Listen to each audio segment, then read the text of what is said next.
आपने झांसी की रानी लक्ष्मीबाई की वीरता के बारे में तो सुना होगा कि उन्होंने किस तरह अंग्रेजों का मुकाबला किया था। लेकिन झांसी की रानी से भी पहले एक ऐसी रानी थी जिन्होंने अंग्रेजों के दांत खट्टे कर दिए, जिनकी लगाई क्रांति की आग ने भारत में आजादी की लड़ाई की अलख जगाई, जिन्होंने अपने राज्य की रक्षा के लिए बेटा गोद लिया क्योंकि शादी के थोड़े समय बाद ही पति की मृत्यु हो गई थी, जो अंग्रेजों की गोद निषेध नीति के विरोध में सेना लेकर मैदान जंग में उतर आई। आज इस वीडियो में मैं कितूर की रानी चेन्नम्मा के बारे में बात कर रही हूँ, जिन्होंने रानी लक्ष्मीबाई से लगभग 56 साल पहले अंग्रेजों के खिलाफ लड़ाई में महान योगदान दिया था और अंग्रेजों के खिलाफ लड़ाई लड़ते हुए शहीद हो गई। आप बने रहिए हमारे साथ।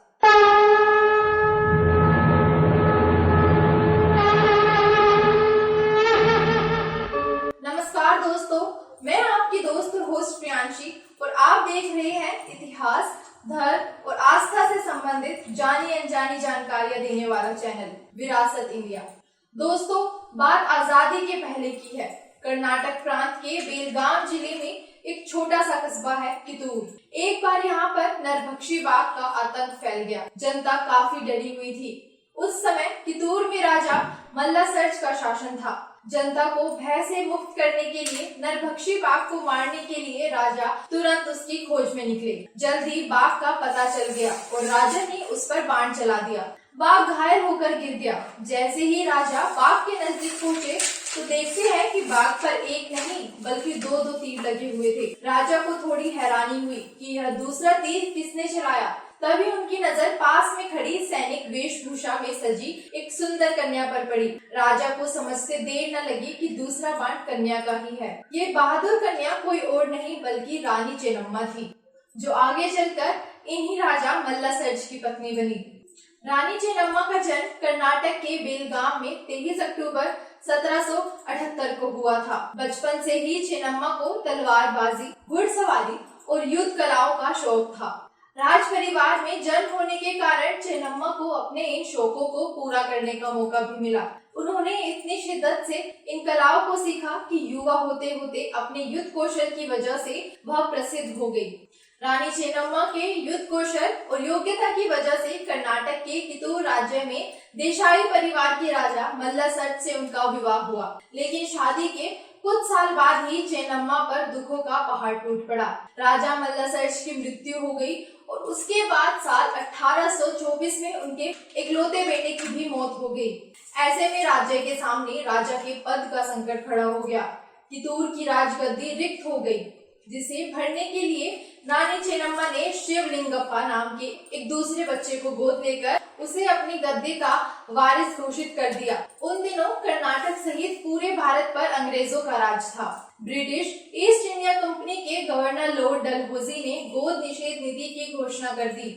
इस नीति के अनुसार भारत में जिन राजवंशों में गद्दी पर बैठने के लिए वारिस नहीं होता था, उन्हें ब्रिटिश ईस्ट इंडिया कंपनी अपने नियंत्रण में ले लेती। दरअसल अंग्रेजों ने भारतीय राजाओं पर अपदस्थ कर राज्य हड़पने के लिए यह नीति बनाई थी। इस नीति की वजह से रानी चेन्नम्मा को कितूर की गद्दी पर गोद लिए पुत्र का बैठाना ब्रिटिशर्स को नागवार गुजरा।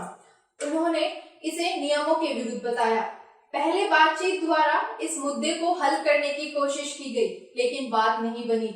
रानी चेन्नम्मा ने कितूर में हो रही ब्रिटिश अधिकारियों से बातचीत असफल होते देख बॉम्बे प्रेसिडेंसी के गवर्नर से बात करने की कोशिश की। इसका कोई परिणाम नहीं निकला, क्योंकि अंग्रेज कितूर पर किसी भी तरह का कब्जा जमाना चाहते थे। ब्रिटिश राज कितूर के बहुमूल्य खजाने को लूटने का पूरा मन बना चुके थे। एक अनुमान के अनुसार उस समय कितूर के खजाने की कीमत 15 लाख रुपए थी। अंग्रेजों ने गोद लिए बालक को गद्दी का वारिस मानने से साफ इनकार कर दिया और शिवलिंगप्पा को निर्वासित करने का आदेश दे दिया। इसके बाद चेन्नम्मा ने कंपनी के आदेश का विरोध किया और कोई भी निर्देश मानने से इनकार कर दिया, जिसके बाद अंग्रेजों ने 20,000 सिपाहियों और 400 बंदूकों के साथ कितूर पर हमला कर दिया। अक्टूबर 1824 में रानी और अंग्रेजों के बीच पहली लड़ाई हुई। उस लड़ाई में ब्रिटिशर्स को भारी नुकसान उठाना पड़ा। कलेक्टर और अंग्रेजों का एजेंट सेंट जॉन ठाकरे कितूर की सेना के हाथों मारा गया। इसके अलावा कितूर के बहादुर सैनिकों ने 2 ब्रिटिश अधिकारियों सर वोल्टर एलियट और स्टीवेंसन को बंधक बना लिया। मजबूर होकर अंग्रेजों ने समझौते का रास्ता अपनाया और वादा किया कि वह अब युद्ध नहीं करेंगे। रानी ने भी दया भाव से ब्रिटिश अधिकारियों को रिहा कर दिया, लेकिन अपनी फितरत से मजबूर अंग्रेजों ने रानी को फिर धोखा दिया और दोबारा से युद्ध छेड़ दिया। रानी चेन्नम्मा अपने सहयोगी संगोली और गुरु सिद्धप्पा के साथ बहुत ही बहादुरी से लड़ी। सीमित संसाधन होने के कारण वो हार गई। उनको बेलहोगल के किले में कैद कर दिया गया। वही 21 फरवरी 1819 के दिन रानी वीर गति को प्राप्त हो गई। उनकी पहली जीत और विरासत का जश्न अब भी कर्नाटक में मनाया जाता है।